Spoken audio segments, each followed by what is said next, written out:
Alright, you delightful human beings, and welcome back to the channel, or welcome if you're new here. I'm Christina, aka That Variety. Today, we're finally back with Rampage, and we're finally getting caught up for y'all, so that's exciting. I know we've been a little bit removed from this particular 2-hour edition of AEW Rampage, but we're covering it anyway, just so that way everybody's all caught up to speed, and that way I'm all caught up to speed with everything else. And that sort of thing. So we're gonna be reacting to Rampage, the 2-hour episode from Grand Slam. We already filmed and uploaded and everything the reaction from Dynamite Grand Slam. And just to give you a heads up, we're gonna be filming the reaction for this past week's AEW Dynamite, the 2-year anniversary. So stay tuned for that. We'll hopefully get to the Saturday night special Dynamite as well. That's coming up this week. But we're gonna get caught up with Rampage before we do anything else. So, as per usual, grab your snacks, grab your choice of beverage, get comfy and cozy, and let's head into AEW Rampage Grand Slam. Okay, but this is one of the matches I was really looking forward to watching. Okay, I mean, I guess we gotta start out somehow, right? Honestly, Powerhouse Hobbs has been really growing on me this year, and he's just been knocking it out of the park. He's been crushing it, and he just keeps getting better each week. So, I'm interested to see where all this is gonna go, and I've liked this whole situation that we've had with CM Punk and Team Taz. I think that gives both of them something, you know, somewhat interesting to do, so we're gonna see what happens. Oh, Punk's got the trunks this time and not the pants. Okay. Pretty cool that he gets to have his first TV match back after 7 years in a stadium. I think that's awesome. Oh, Punk's right out of the gate. Interesting. I think he was trying to get a head start, like, in general, just because I feel like he was noticing that Hobbs would have went right away, probably. Can we take a moment, though, to appreciate how the next AEW pay-per-view next month is on a Saturday?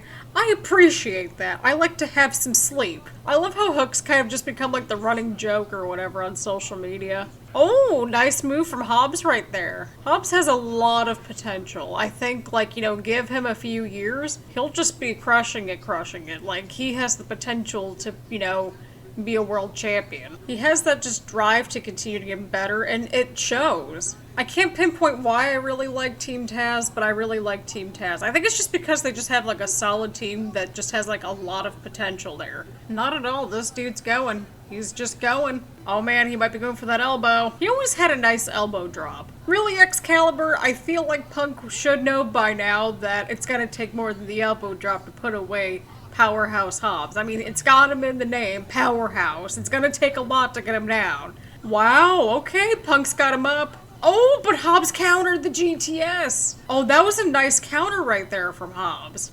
That was a nice counter. That was a very nice counter from Hobbs out of that choke right there. This has been a good match so far. Hobbs has had a really good showing and Punk's been doing great, so they're both crushing it in this opening match. I love the one side in the crowd. I got vaccinated for CM Punk. I mean, whatever it's gonna take to get people vaccinated, right? Oh, okay, that was a rough-looking Hurricane Rana right there, but I have no room to talk because I'm not a trained professional wrestler. But I like how we're getting some varied offense in this match. I'm really glad that they gave time for this match, because this match on paper, it looked interesting, and I think we're getting a really solid match here tonight. I really think so. There goes the GTS. Alright, Punk picks up a huge win tonight. I quite enjoyed this match. This was a solid opening matchup. I thought both Hobbs and Punk looked awesome. And so, yeah, I enjoyed it. I can't really think of anything negative to say. It was just a solid match from everybody. So there's that. Can we just have Cole do his own thing more regularly? That would be lovely. I know y'all are thrilled that I'm not a huge fan of the Elite or anything like that as a unit or anything like that. That's just me. That's, you know, we all have different preferences and that's okay. It's cool if y'all like them. I just happen to not like them. But you've got to give credit where credit is due. Like, they're all, like, decent enough on their own, right? Why is it that everybody apparently has to belong to a faction? I would just want to be doing my own thing. I'd have too many trust issues in AEW. And speaking of teams, I actually like the Jurassic Express. I think it's partially because it just feels organic. I don't know. And they're distinguishable from the rest of the groups. And so that's what I think, you know, is also a factor, too. And also the song's pretty good too. You gotta give them credit for that. Just give Cole and Christian like a good 20 minutes and we're cool. Why are we doing the hip gyration? I'm confused. Wait, I thought that freaking spray that Cutler has, like, was supposed to blind your opponents and stuff, and he's spraying at him cold down. Wouldn't that by default kind of slow cold down a little bit? I don't know. I'm overthinking this crap again. What's Jungle Boy up to here? Okay, that was cool from Jungle Boy. He's been on my radar too this year. He's been doing a good job. Honestly, I'm interested in Cole and Jungle Boy too, mostly because it's like the battle of the cool hair. Whose hair will prevail? Alright, we're back from the commercial break. Oh, okay, what's going on here? I've liked this whole situation that they're going with, the Young Bucks and Jungle Boy. I found that dynamic quite interesting. I keep forgetting just how agile Luchasaurus can get. Looks like the Young Bucks are trying to finish things off. Oh, Jungle Boy. Oh my god, Jungle Boy. That was actually quite smooth. Where did Christian come from? That was quite cool right there. Jungle Boy's being like the MVP of this match so far, at least for me anyway. That was a pretty cool interaction that we had though with Luchasaurus and Adam Cole, but Jungle Boy's been the real MVP of this match so far, at least in my opinion. Oh man, a spear right onto the ramp and they're still sliding down. I don't know why I found that funny.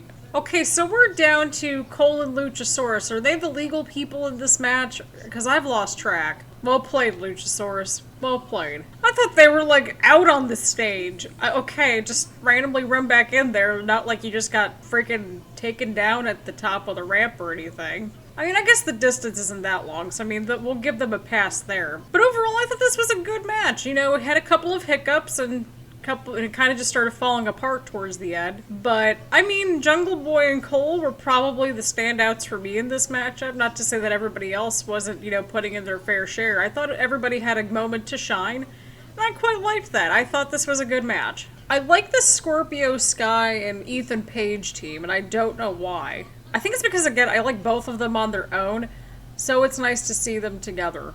So does the Inner Circle not have, like, their own Trons or anything? Because I just saw Jericho's. How long has that been a thing? I will say this, I love the crowd singing Judas, though. I heard the experience in person's awesome.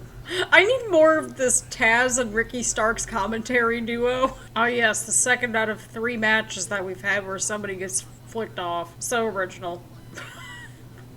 I swear, I probably sound like I'm pooping all over AEW in my reactions, but there's a lot of positives. There's a lot of positives they got going on.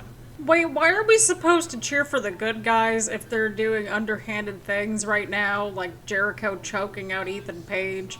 Okay, but this is a match I would like to see on its own too. Like right here, Jericho versus Ethan Page. That might be a good match right there. Nice offense right there from Scorpio Sky. We appreciate that.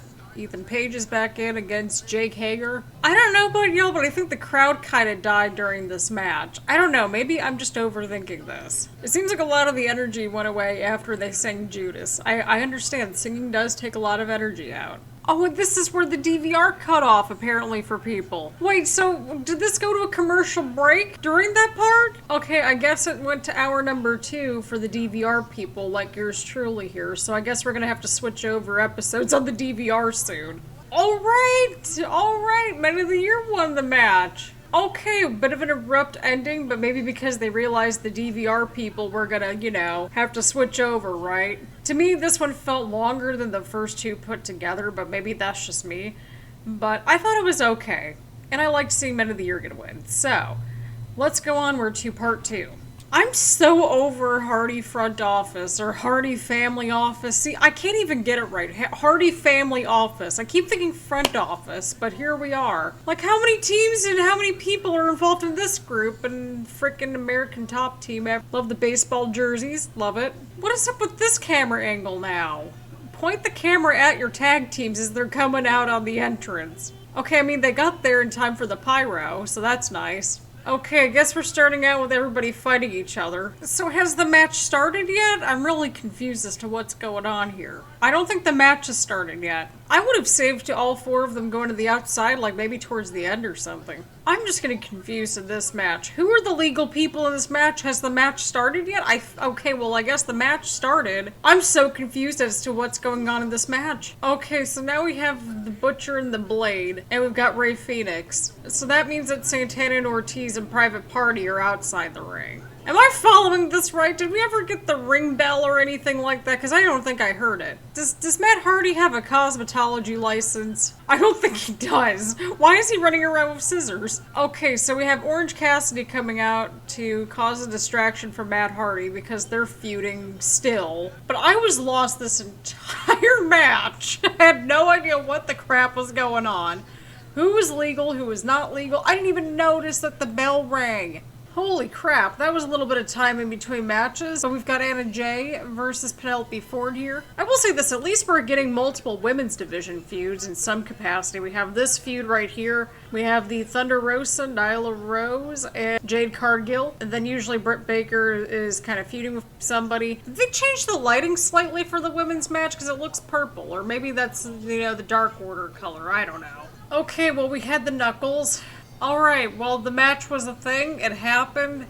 This match was a thing. I don't know how else to word it. So, there's that. Yeah. Alright, so we have a lights out match happening here. Oh my god, okay, Lance Archer's just coming out with 4 kendo sticks. Who did they just go after? I'm so confused. I'm not a huge fan of, like, death matches necessarily, unless if there's, like, you know, a story or something that kind of leads into it. So, I mean, you know, there's been some build towards this. Like, I can handle these kinds of matches if there's, like, a story behind it. So I'm like, okay, we've got something going on and building in between these two teams. Okay, this makes sense to me. Although that implies that the Penelope Ford and Anna Jay match was the main event. Are we gonna have, like, a chair match on the ramp? Apparently so. Oh, I think one of the chairs broke. Okay, but this is kind of a cool moment with Eddie Kingston and Minoru Suzuki, especially because this is in Kingston's hometown. It's a pretty cool moment. We can't deny cool moments when we see them. Alright, it looks like we got ourselves a table. Oh, well, Kingston just went through the table. Oh, and Archer just took down Moxley. Okay, so those dudes were the ring attenders? Why are they getting beaten up outside the ring? If someone can elaborate on this, that'd be lovely, because I'm confused. Okay, well, this was one heck of a sight to come back from the commercial break to. What happened was that we got back from commercial break, and all that we saw was a zoomed-in Jon Moxley with his hands just, like, behind him with, like, duct tape and stuff. I'm with the referee. I'm hiding in the corner. The referee's, like, the most relatable person in this match. He's like, oh god, I don't want to deal with this. At least they're justifying the referee just getting out of there. He's only coming in there when he absolutely has to, and I'm here for this. Yeah, good luck with that. Archer's a big dude. Oh no. Okay, see, that's what I don't like, when people start biting each other. I think the crowd is just spent at this point too, so that doesn't help neither. Because I'm thinking, like, that's like 4 hours of wrestling that this crowd has, like, sat through. Alright, Kingston, please chop everybody to death for us. That'd be lovely. Although I don't know how that effective that would... Oh, okay, well, I guess that was effective. Oh, but Suzuki's right there. Oh no. Who's coming out now? Homicide? Where did this come from? Oh, okay, well, at least they addressed it on commentary. He's one of Eddie Kingston's best friends. At least that adds up. If you didn't have that information that the commentary table provided, then you would have been so confused. Wait, how did Moxley get out of the duct tape? I don't know if I don't know if I caught that or not. Okay, well, Homicide's getting the trash can inside the ring. What is Eddie Kingston up to? Oh no. Okay, third match now in this program out of at least 6 matches, right? I think so. Yeah, that we've had like a bird flipped off. Okay, watch out for the referee, like, please. The poor referee is just trying to do his job. Well, this match happened. This match definitely happened. We still have Moxley and Suzuki fighting it outside the ring. But it was nice to see Eddie Kingston get this kind of, you know, a main event level match. And, like, more of a featured match in his hometown, and he picked up the win. So that was nice. That moment in and of itself was nice to see, but god dang. I will say this one kept me more engaged for the most part than, like, maybe the past 2 or 3 matches. And that's probably because I like everybody in this matchup, so there's that. Alright, dearest friends, AEW Rampage Grand Slam was a thing that happened. Overall, we had some bright spots. The first 2 matches I thought were a lot of fun. They were vastly different matches, and they had, you know, some kind of a little story behind it, and I thought they were good for what they were. However, after the first 2 matches, it went downhill real fast. I don't know if that's just me, but that's kind of what it felt like to me. I mean, you could take a nice break because it filmed in 2 separate 1 hour stretches, which was nice because it was 3 matches on hour number 1, 3 matches on hour number 2. Made sense to me. I do think that we should have moved that 6-man / trios tag team match like right before the lights out match. That way, you know, you could kind of have the middle part wherever, however, right? You know, kind of bleed in through each other. Have Punk and Hobbs open. Like, again, it's kind of a reoccurring theme with Rampage where it's like the pieces are kind of there, but we just need to move things around. Maybe that's just me, but overall, AEW Grand Slam Rampage was a 2-hour show that took us some time to really get through. Holy crap, this was a rough one.